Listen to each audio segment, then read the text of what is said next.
Astaghfirullah. Bismillahirrahmanirrahim. Assalamualaikum warahmatullahi wabarakatuh. Bihamdillahi wassalatu wassalamu ala rasulillah wa ala alihi wa sahbihi wa mawalah wa la hawla wa la quwata illa billahi wa ba'du. Alhamdulillah, di malam hari ini kembali kita duduk di Masjid Pontrenis. Salawat dan iringan salam kita hadiahkan kepada Rasul kita Nabi besar Muhammad sallallahu alaihi wa ala alihi wasallam. Ma'asyiral muslimin yang dimuliakan Allah Subhanahu wa taala, melanjutkan sedikit pembahasan kemarin tentang perintah Allah Subhanahu wa taala, wa qulu linnasi husna. Ucapkanlah kepada manusia itu ucapan yang santun, karena dampak daripada ucapan yang kasar itu sangat menyakitkan manusia. Terkadang manusia lari dari kita, tetapi yang ingin saya jelaskan malam ini, meneruskan kaidah-kaidah bagaimana cara menghadapi orang yang lisannya tajam, supaya lisan-lisan itu tidak menembus hati kita dan tidak mempengaruhi sedikit pun kepada hati kita, sehingga kita tidak sedih. Karena sering saya katakan betapa banyak gara-gara ucapan orang membuat kita sakit,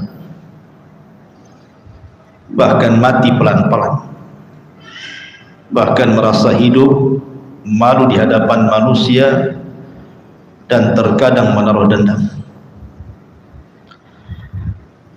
Ma'asyiral muslimin yang dimuliakan Allah Azza wa Jalla, ada 3 perkara yang tidak mungkin lepas dari kita semua. Pertama, la rahata fid dunya. Tidak mungkin orang itu beristirahat di dunia.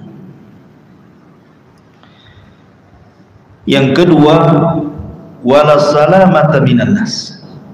Tidak mungkin orang itu selamat dari ucapan manusia. Dan yang ketiga, wala najata minan maut. Tidak mungkin orang selamat dari kematian. Manusia tidak mungkin istirahat di bumi, karena bumi bukan untuk beristirahat. Bumi itu tempat bala ujian. Dan tidak ada orang yang selamat dari lisan manusia. Bagaimanapun antum menghindar dari lisan manusia, tetap lisan manusia menembus hati antum. Dan tidak mungkin orang itu selamat dari kematian. Makanya manusia itu pasti akan disakiti, dan pasti akan lelah hidupnya, dan pasti akan mati.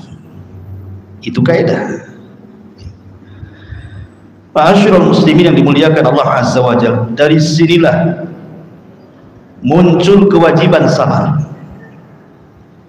Sabar dan beriman dengan takdir Allah Subhanahu wa taala. Makanya Allah Subhanahu wa taala berfirman, ma asaba min musibatin fid dunya wala fi anfusikum illa fi kitabin min qabli an nabra'aha inna dzalika 'ala Allahi yasir. likai la ta'saw ala ma fatakum wa la taqrabu bima atakum. Kata Allah Subhanahu wa ta'ala berfirman, tidaklah musibah yang menimpa kalian di bumi, tidak juga musibah yang menimpa kalian, kecuali semua sudah dicatat di Lauhul Mahfuz sebelum terwujud musibah itu. Dan bagi Allah itu mudah. Kenapa? Supaya kalian tidak terlampau sedih ketika tertimpa musibah dan tidak terlampau senang kalau mendapatkan nikmat. Kalau orang yakin dengan qada dan qadar, maka apabila antum mendapatkan musibah, disakiti manusia, disakiti lisan manusia, maka kesedihan itu tidak akan berlalu. Kenapa? Karena sebelum orang itu bicara kepada kita, memang sudah ditulis dia akan bicara seperti itu di Lauhul Mahfuz. Dan kalau seandainya ada orang yang memberikan nikmat banyak kepada antum, antum pun tidak terlalu senang, karena memang sudah dicatat 500 tahun sebelum Allah menciptakan langit dan bumi. Lalu apa masalahnya? Dari sini kata para ulama, la tahzan, jangan bersedih. Semua sudah ditakdirkan Allah Subhanahu wa ta'ala. Ngapain harus ngurung diri gara-gara ucapan manusia? Apakah dengan mengurung diri, mengunci pintu dan jendela sampai menaruh kertas di ventilasi supaya jangan ada yang masuk gitu, tetap saja antum dibicarakan orang?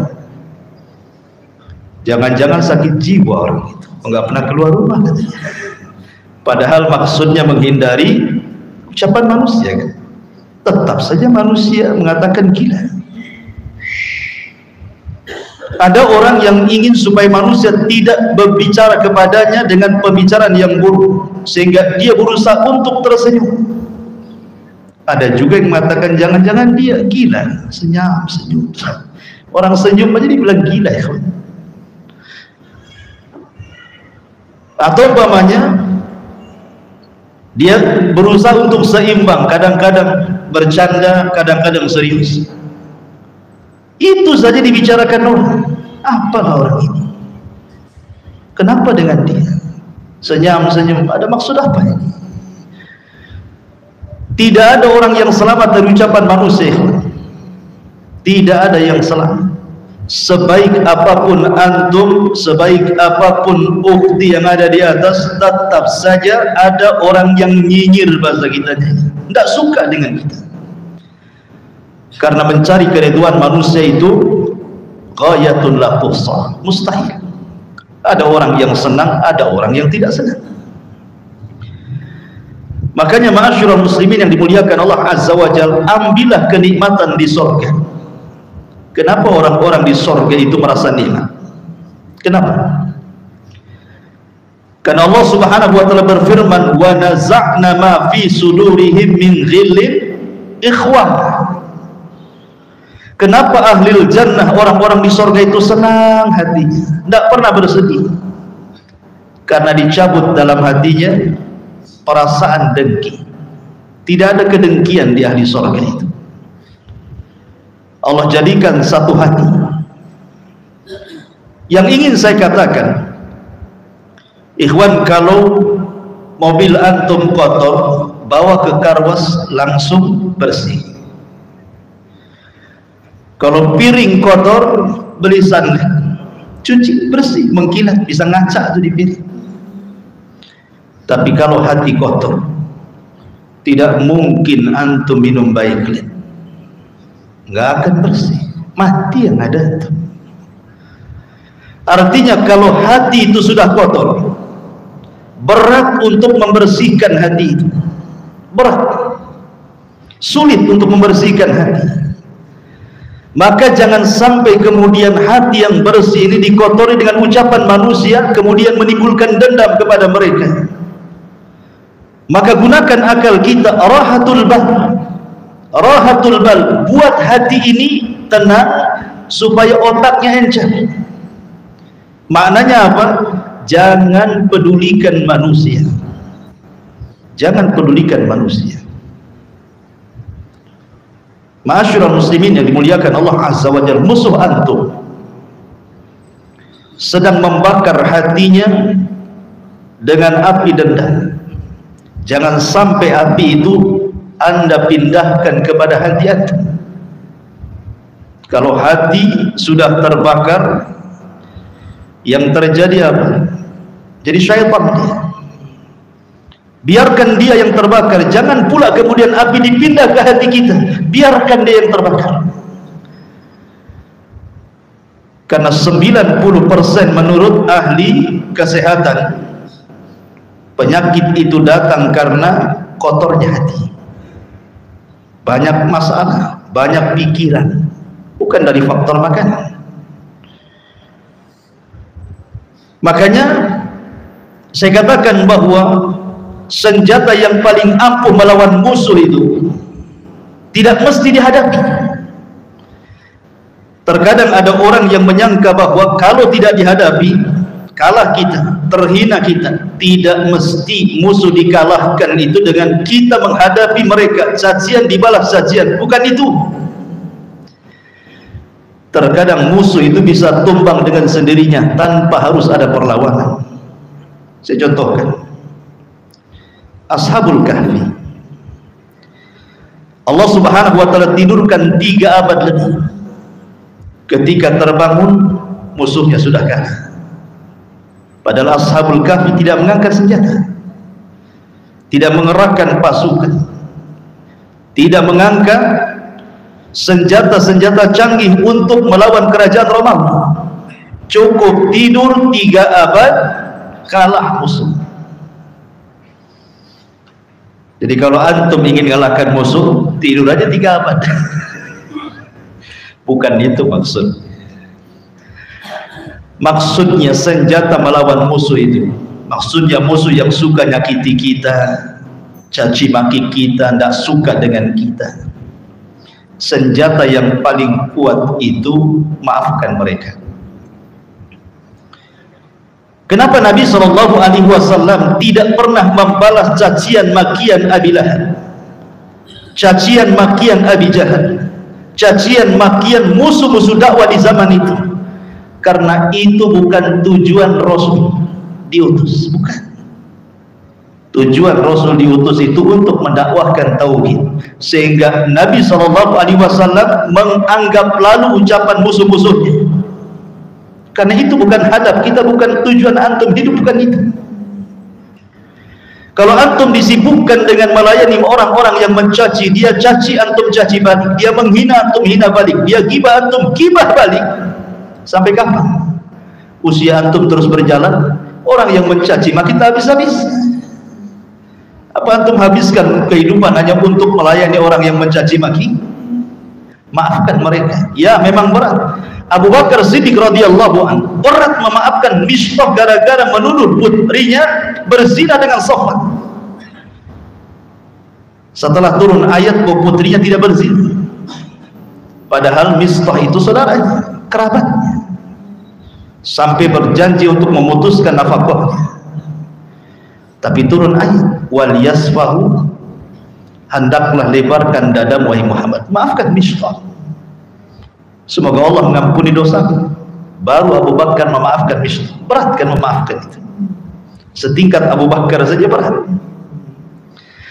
Kalau memang kita tidak bisa memaafkan karena terlampau berat, lisannya itu setajam silet cutter gitu, silet cutter. Saya nggak bisa Ustaz maafkan dia, nengok mukanya dia kayak setan, nggak mau saya. Lewat depan rumahnya saya ke rumah hantu, malas saya.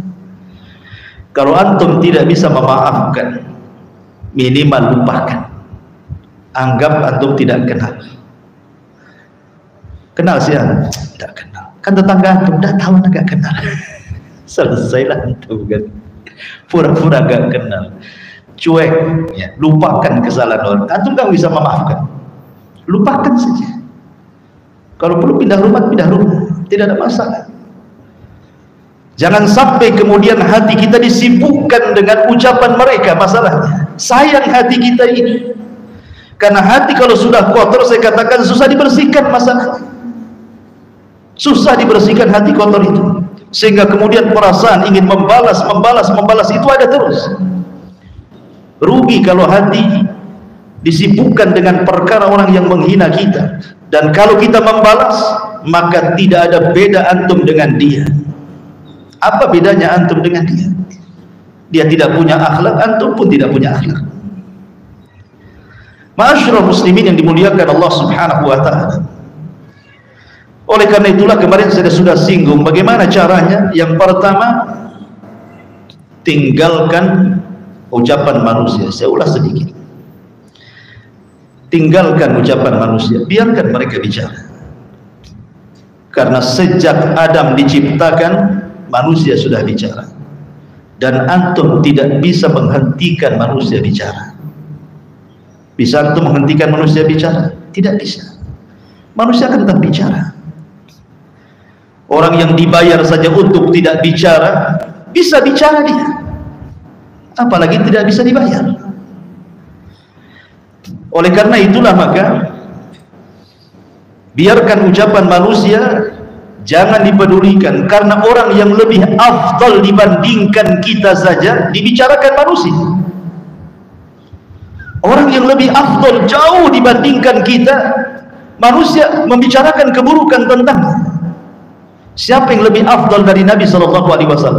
Siapa? Tidak ada. Tidak ada manusia yang lebih mulia di kolong langit ini melebihi Nabi SAW.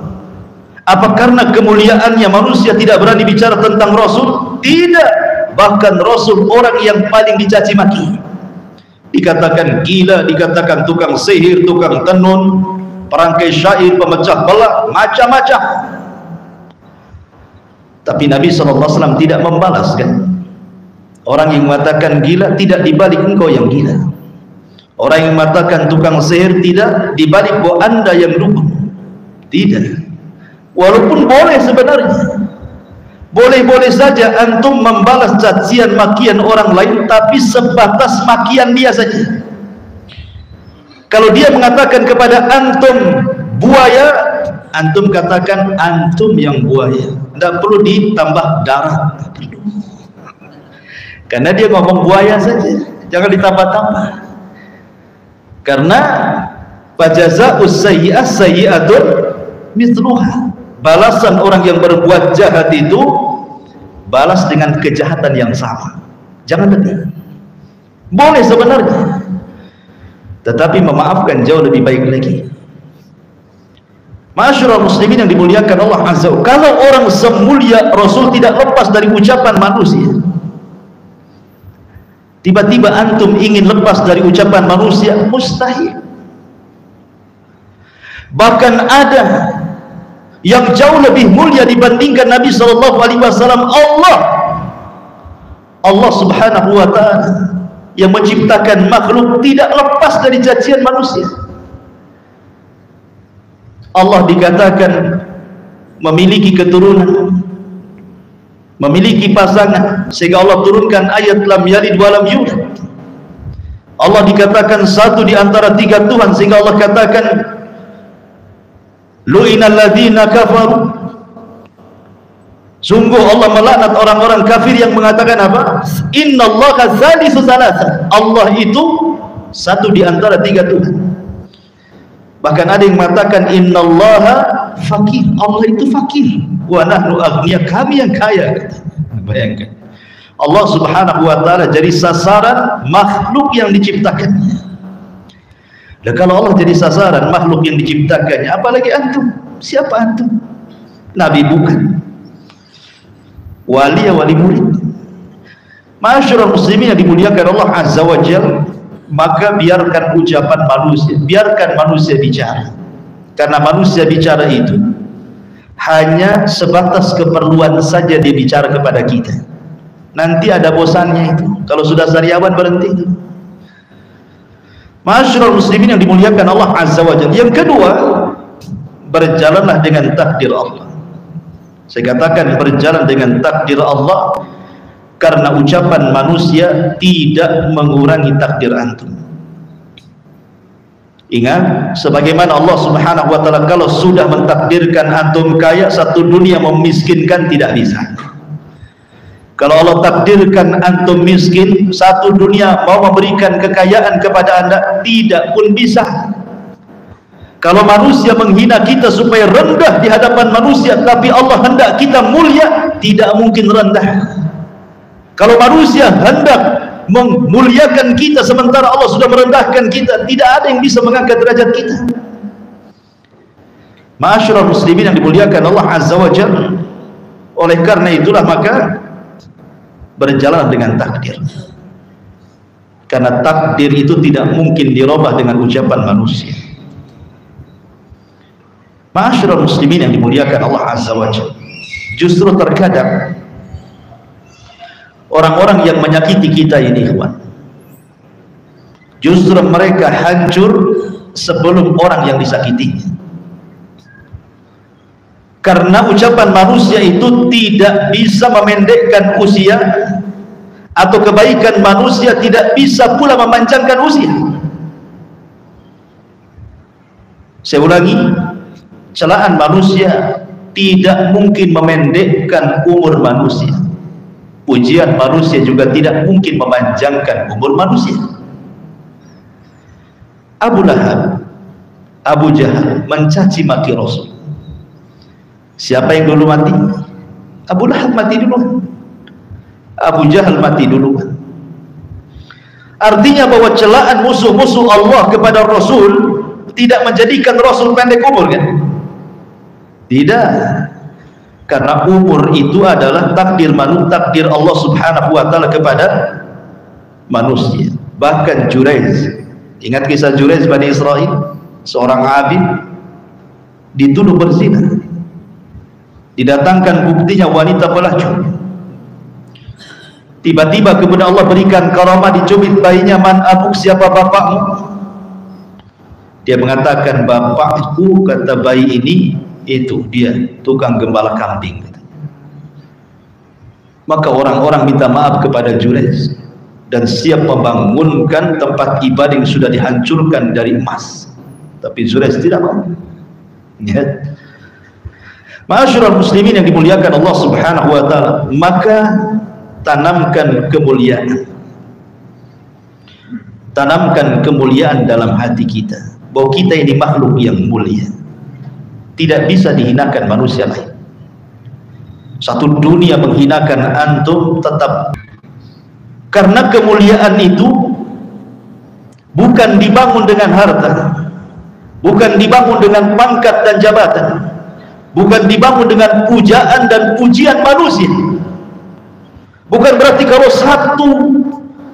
anggaplah satu kampung di sini memuji antum, mereka bertepuk tangan kepada antum, tiba-tiba antum jadi mulia. Tidak, karena terkadang tangan-tangan yang menepukkan itu,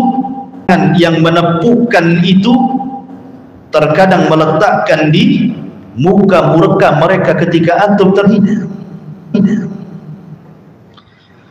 Maknanya bahwa kemuliaan itu datang dari Allah. Maka apabila ada orang yang menghina kita, sandarkan hati kita kepada Allah. Insyaallah Allah Subhanahu wa ta'ala akan menjaga kemuliaan kita. In tansurullaha yansurukum. Karena Allah, kita menolong agama Allah, mengaitkan hati kita kepada Allah, tidak ada manusia yang bisa mencelakakan kita dengan ucapan mereka. Ma'asyiral muslimin yang dimuliakan Allah Azza wa Jalla, yang ketiga, tentara Allah untuk melawan musuh itu sangat banyak sekali.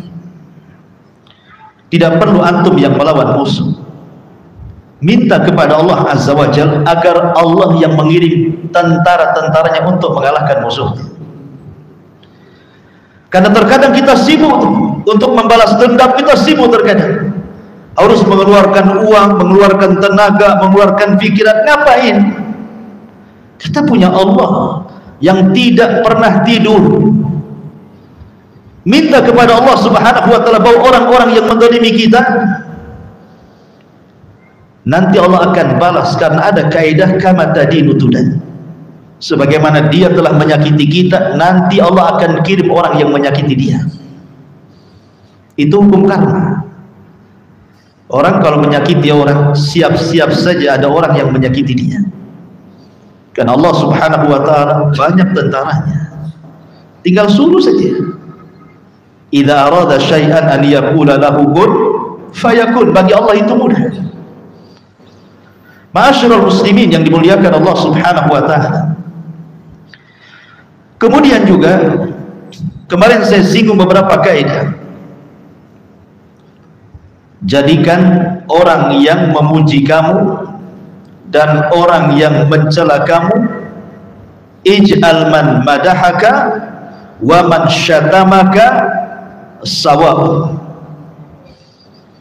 Jadikan orang-orang yang memujimu dan mencelamu sama saja di hati kita. Karena biasanya orang yang mencela kita itu, dia tidak memiliki yang kita miliki, makanya dia mencela. Contoh umpamanya, ada orang yang berada di perkumpulan, kemudian ada gesekan, saling mencela. Kalau orang itu diam saja kemudian dicela, orang yang mencela itu sebenarnya tidak memiliki apapun yang ada pada orang yang dicela, sehingga celaan itu muncul karena hasad. Dan orang hasad itu karena tidak memiliki apa yang dimiliki orang yang dihasadinya, makanya dia mencela. Jadi sesungguhnya kita yang sedang dicela itu memiliki keistimewaan sehingga dicela orang. Kalau dia memiliki apa yang kita miliki, tidak mungkin dia mencela. Ma'asyiral muslimin yang dimuliakan Allah azza wa jalla, makanya dari sini kata para ulama, jangan melihat kepada ucapan mereka, la taltafit, jangan palingkan ucapan pandangan kita kepada orang yang mencela, supaya terbedakan mana yang baik dan mana yang buruk. Kemudian ulama juga mengatakan kalimat yang menyakiti antum itu hakikatnya sedang mengangkat derajat kita di akhirat. Jadi kalau kita diam saja, sabar, ikhlas, ridha gitu ya, dicaci maki, biarkanlah gitu. Hakikatnya antum sedang diangkat derajatnya di akhirat tanpa harus beramal. Karena terkadang ada surga itu tidak bisa diraih dengan sholat, ada surga tidak bisa diraih dengan puasa, ada surga tidak bisa diraih dengan ibadah-ibadah yang lainnya. Surga itu ada tingkatan yang hanya bisa diraih dengan sabar. Kapan orang itu sabar? Ya salah satunya ketika mendapatkan cacian, makian, hinaan, gibahan orang lain kan. Disitulah waktunya kita sabar. Kapan lagi? Justru itulah waktunya kita bersabar. Kalau nggak ada orang yang musuhi kita, kapan antum bersabar coba? Nah, itu kesempatan antum meraih surga. Sabar. Ma'asyiral muslimin yang dimuliakan Allah subhanahu wa ta'ala. Kemudian juga kata para ulama, orang yang menghina antum, dia pasti mati. Sebagaimana orang yang memuji antum pun pasti dia mati. Orang yang memaki mati, orang yang memuji mati juga. Apa maksudnya? Kalau orang yang mencela pasti mati, orang yang memuji juga pasti mati, sementara kita berjalan dengan waktu dan kita pun orang yang dicela pasti mati, semua akan mati. Yang mencela dan yang dicela pasti mati, yang memuji dan yang dipuji pasti mati. Kalau seandainya kemudian hidup kita hanya satu hari atau satu kali di dunia disibukkan dengan ucapan manusia, lalu apa yang anda bisa lakukan untuk bekal setelah kehidupan kita? Asyik sipu saja melayani orang gitu. Ma'asyiral muslimin yang dimuliakan Allah azza wa jalla, maka jadilah orang yang berakal di tengah-tengah orang gila. Anggap saja orang itu gila, kita yang berakal. Kalau antum melayani sama-sama juga antum gila. Karena biasanya kalau antum orang baik kemudian antum dihina, seolah-olah mereka itu ingin antum seperti malaikat. Seperti seorang ustaz kemudian dicaci, Anggaplah ustaz di sini dituduh korupsi, laporannya nggak jelas, ini uangnya hilang kemana, akhirnya disebarkan, oh jangan-jangan ustaz itu korupsi. Maunya yang menuduh ustaz itu korupsi, ustaz itu jadi malaikat. Paham nggak? Sementara dia tidak sadar bahwa yang ngomong itu adalah iblis. Orang ingin supaya jadi malaikat, dia pula jadi iblis. Gimana ceritanya? Gitu. Ma'asyiral muslimin yang dimuliakan Allah Azza wa Jalla, harusnya didahulukan dengan nasihat, tidak langsung tuduhan, kan gitu. Ini suara apa ini yang ini? Bukan suara azan kan? Suara orang jual putu ya. Masya Allah, sih ada orang jual putu. Ma'asyiral muslimin yang dimuliakan Allah Azza wa Jalla, intinya bahwa tenangkan hati saat ada orang yang mencela. Rahatul bah, tenangkan pikiran, tenangkan hati, karena memang orang yang mencela kita itu supaya kita tidak tenang hakikatnya sebenarnya. Kenapa dia mencela kita? Supaya hati kita tidak tenang. Hati kita dibuat tidak tenang, kan? Siapa yang tidak sakit orang kalau dihina? Coba. Siapa yang tidak sakit kalau orang dicaci, dimaki? Pasti sakit. Ya. Artinya orang yang mencaci kita itu supaya kita tidak tenang hidupnya sebenarnya. Kalau kita sudah tahu bahwa tujuan orang yang mencaci itu supaya kita tidak tenang, kita sudah tahu, maka tenangkan hati. Ma'asyiral muslimin yang dimuliakan Allah Subhanahu wa ta'ala, ada sebuah kisah yang menarik. Ma'asyiral muslimin yang dimuliakan Allah Subhanahu wa ta'ala, terkadang tidak semua ucapan itu, maksudnya ucapan, tidak semua ucapan yang menyakiti itu mesti ucapan jahat, tidak. Terkadang ada orang niatnya baik, ikhwan, tetapi karena ucapannya menyelisihi syariat, terkadang kita tidak suka. Ada ulama salaf namanya Ibnu Uqail rahimahullah ta'ala, itu punya anak meninggal dunia, dan itu anak satu-satunya, si mata wayang. Otomatis ini sedih sekali, kan, karena anak satu-satunya laki-laki meninggal pula. Orang-orang datang kepada Ibnu Uqail kononnya untuk menenangkan hatinya, menemper rasa sedihnya. Sambil berteriak, orang-orang itu mengatakan, "Ya Rabb, apa kau tidak kasihan dengan orang tua ini? Kenapa kau cabut nyawa anak? Cabut saja nyawa kami." Kan tujuannya bagus tuh, supaya ada yang mendorong, kan gitu, supaya tidak sedih. Kenapa mesti dia yang mati? Kasihanlah, itu syekh kami sudah tua, biar kami saja murid-muridnya yang mati. Maka Ibnu Uqail mengatakan, uskutu, diam kalian. Al-Quran itu turun bukan untuk yang kalian lakukan seperti ini, tapi Al-Quran itu turun untuk menenangkan di saat orang kena musibah. Kemudian dia membaca ayat, alladzina idza asabatkum musibah qalu inna lillahi wa inna ilaihi raji'un. Apabila seseorang mendapatkan musibah, katakan semua datang dari Allah dan kembali kepada Allah. Dari sini menunjukkan bahwa kalau seandainya antum disakiti manusia, ada ucapan-ucapan yang mungkin kurang enak didengar bagi telinga kita, katakan inna lillahi wa inna ilaihi raji'un, gitulah maksudnya. Semua datang dari Allah. Boleh jadi Allah menghendaki dalam catatannya itu dia akan mencaci maki kita. Saya serahkan semua kepada Allah Subhanahu wa ta'ala.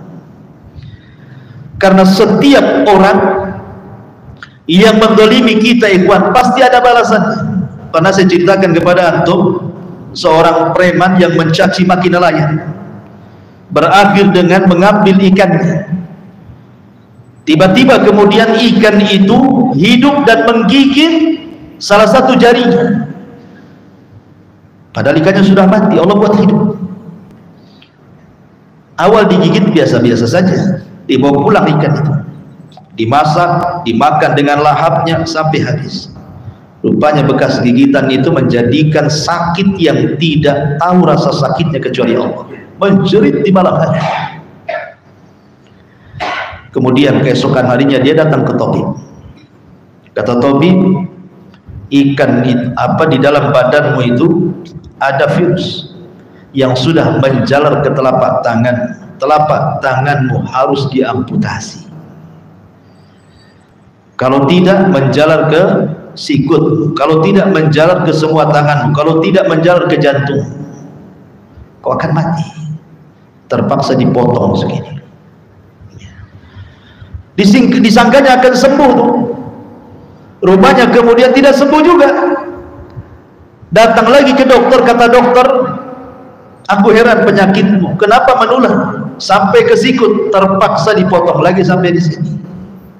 Dikiranya sembuh, rupanya merembet lagi, harus dipotong semuanya sampai sini. Dokter makin heran, coba ceritakan, sebenarnya kamu kenapa? Kemudian dia mengatakan, aku sudah mencaci maki fulan, aku mendolimi fulan dengan mengambil ikannya. Tiba-tiba ikan itu hidup dan menggigit aku, kemudian aku memakan dan memasaknya sampailah inilah cerita singkat akhirnya aku seperti ini. Maka sang dokter karena orang soleh dia mengatakan, coba kalau seandainya engkau sebelum datang ke sini waktu digigit itu, kau carilah orang yang kau zalimi, minta maaf. Saya yakin tanganmu tidak ada satupun yang dipotong. Sebelum aku potong tanganmu habis, cobalah kau cari orang yang kau zalimi itu. Akhirnya dia cari tuh orang yang dizalimi itu. Setelah ketemu dia mengatakan, ya fulan samihni ya fulan, tolong maafkan aku wahai fulan, tolong maafkan aku. Kemudian orang ini heran, kenapa datang-datang minta maaf, sudah tidak dikenal lagi itu. Kemudian dia menceritakan bahwa aku yang mencaci makimu, saya mengambil mencuri ikanmu, kemudian begini-begini sampai tanganku dipotong, tolong maafkan aku. Akhirnya kemudian sang nelayan pun mengatakan, ya aku maafkan kamu. Subhanallah, ketika orang ini mengatakan ku maafkan kamu, hilang rasa sakitnya. Kemudian sebelum ditinggalkan, orang zalim ini mengatakan kepada sang nelayan, maaf, waktu aku mengambil ikan, mengancam kamu, mencaci maki kamu, aku lihat lisanmu bergerak-gerak, kau ngomong apa? Gitu ya. Maka dia mengatakan, aku tidak bicara apapun kecuali hanya satu kalimat, ya Allah, orang di depanku kuat, sementara aku lemah, tampakkan kekuatan. Hanya itu saja. Akhirnya dia pun menangis, berjalan.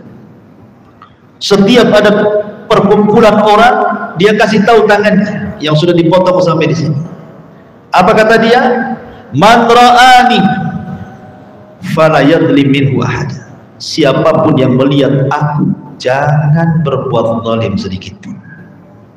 Datang dia ke pasar, dia tunjukkan tangannya, man ra'ani falam yadlim minhu ahad. Siapapun yang melihat aku, jangan coba-coba berbuat zalim pada siapapun, nasibnya sama dengan aku.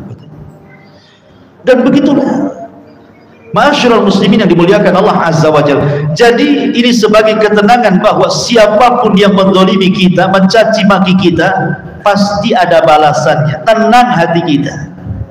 Katakan seperti orang awam, Allah tidak tidur. Karena Allah yang mengatakan, wala yahsabanallahu ghafilan amma ya'malu zalimun. Apakah kau kira Allah itu lalai terhadap orang-orang yang berbuat zalim? Tidak, Allah tidak akan pernah lalai.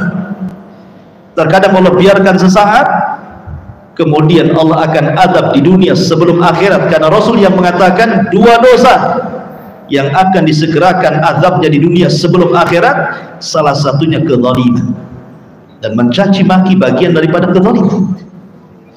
Kalau kita paham dalil-dalil ini ikhwan, karena cerita ini juga dikisahkan Imam Zahabi dalam kitab Al-Kabair. Kisah yang tadi saya ceritakan itu adalah kisah yang dicantumkan oleh Imam Zahabi dalam kitabnya Al-Kabair. Maka kalau kita paham bahwa setiap orang yang membicarakan kita akan ada balasannya, sehingga tidak perlu dibalas. nanti ada balasannya gitu maksudnya. Maka tenang, tidak sakit hati kita. Wallahu alam bisawab. Walaupun ini hanya teori ikhwan, tetapi ya bisalah untuk kita amalkan. Jangankan antum, kalau anda saja dicaci sakit juga. Tapi kan teori ya, mudah-mudahan saling tanasub menasihati. Dengan seperti ini kita lebih mawas diri, lebih lapang dada, lebih menerima. Ya, silahkan caci maki saya, setelah dicaci sakit juga rumahnya. Gitu.